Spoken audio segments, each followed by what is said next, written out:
ద్విచక్ర వాహనం చోరీకి గురైంది. ఈ సంఘటన శుక్రవారం అర్ధరాత్రి మెదక్ పట్టణంలోని వకచ్ డ్రాగ్ మార్ట్ వద్ద చోటు చేసుకుంది.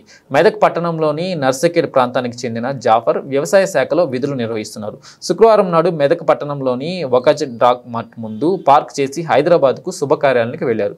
తిరిగి అదే రోజు రాత్రి 2 గంటల ప్రాంతంలో మెదక్ చేరుకున్నారు. వచ్చి చూసేసరికి తాను పార్క్ చేసిన స్థలంలో ద్విచక్ర వాహనం లేదు. వాహనం చోరీకి గురైందని భావించిన జాఫర్ స్థానిక పోలీస్ స్టేషన్లో ఫిర్యాదు చేశారు.